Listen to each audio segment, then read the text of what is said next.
ملک فقیر حاجی صاحب هغوی بیمار دي دلته او موجود و خو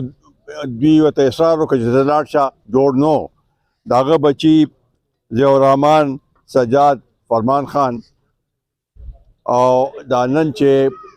مونږ سره ډېر ګڼ تعداد کې درانه قدردان مشران رونه شامل شو زه ستاسو ډېر بې حد مشکور یم چې په داسې سخته کې تاسو مونږ له لاس راکړه او الیکشن داسې یو شی دی چې هغې کې هر سړی راځي تاسو ته او د ووټ هغه به کوي خو تاسو چې مونږ له لاس راکړو حاجي صاحب غلام محمد حاجي صاحب چې کومې خبرې وکړې ډېرې ښکلې او په ساده الفاظو کې تاسو ته ووې چې څه صورتحال دی زمونږ بنیادي مقصد همدا دی چې د دې علاقې د ترقۍ د خوشحالۍ لپاره به مونږ مخکې هم هلې ځلې کړي دي او انشاءالله تعالی بیا به هم ستاسو دلته چې څه خدمتي هغه زمونږ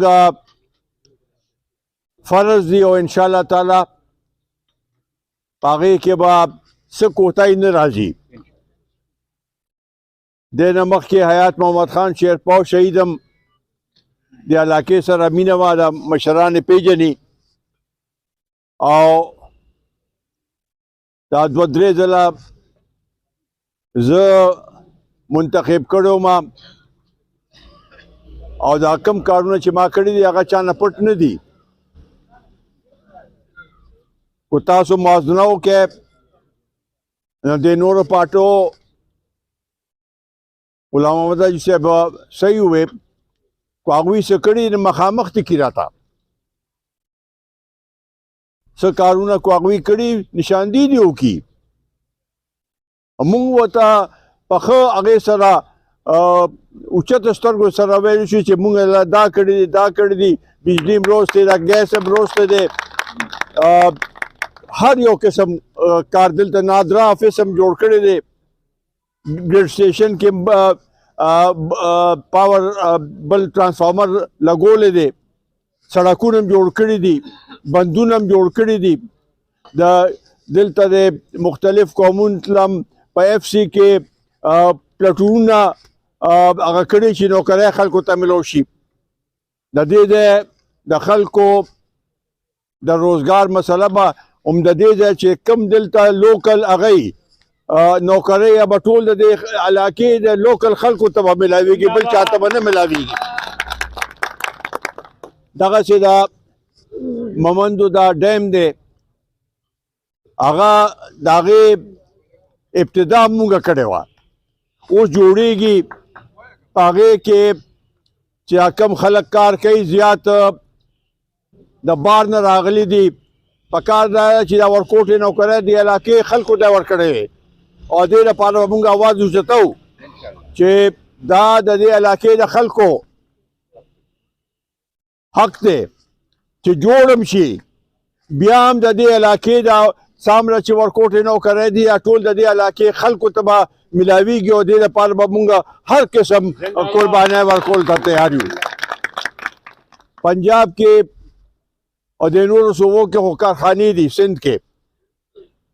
خلکو ته روزګار میلاویږي دلته هغه هم نشته نو دا یو ډیم کو دلته جوړ شو دلته څه روزګار پکې راغی هغه ستاسو حق دی د هغې نه به نیر هم روزي او بجلی به پیدا کېږي ستاسو لویه مسلې اوس د بجلی او د ګیس دي ګیس خو راغلی دی بعضې علاقو کې شته بعضې کې نشته ګیس بنیاد چې دلته ما ایښی دی دلته مونږ روسته دی نو دا خو زمونږ بنیادي هغه و چې مونږ به کور په کور دا ګیس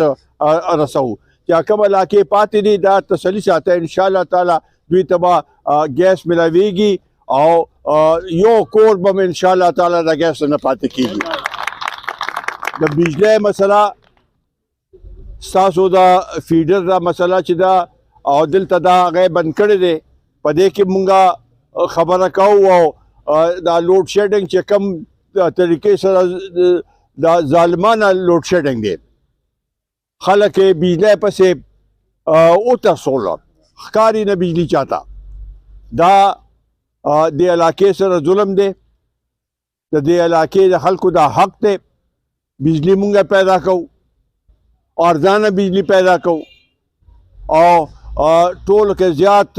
لوډ شیډینګ په مونږ باندې کېږي مونږ نه بجلی کټ کېږي نو دا د دې علاقې مسلې دي او انشاءالله تعالی اوس خو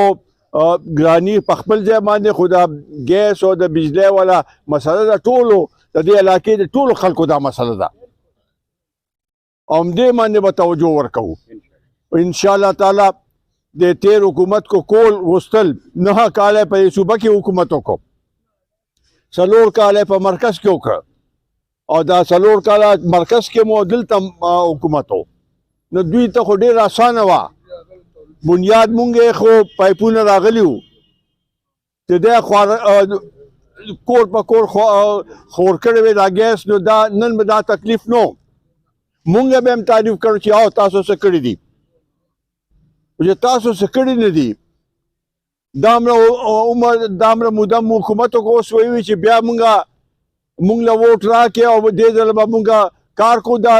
9 کاله کې تاسو سونه کړل اوس په دې نه پس وکړئ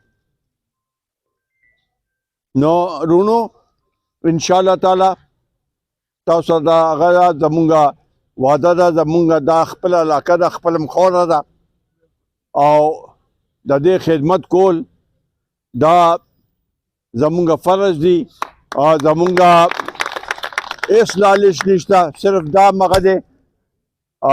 کوشش دی چې دې خلکو په صحیح معنو کې خدمت وکړو دوی ته خپل حق ملو شي د دې لپاره به مرکز کې مو په هر ځای کې به اواز وزتاو چې دا علاقه آباد شي دا علاقه ودانه شي دلته روزګار خلکو ته ملو شي دلته د ګیس مسله حل شي د بجلی مسله حل شي د روزګار او د هر یو هغې د مهنګۍ د مسلې حل شي نو بیا به دا خلکو کې لږه ساه پیدا شي نو انشاءالله تعالی زه ډېر مشکور یم د حاجي صاحب حاجي فقیر صاحب غلام محمد صاحب د حاجي فقیر صاحب بچو او زما دا دعا ده چې الله تعالی دې هغوی له ملک فقیر صاحب له صحت ورکړي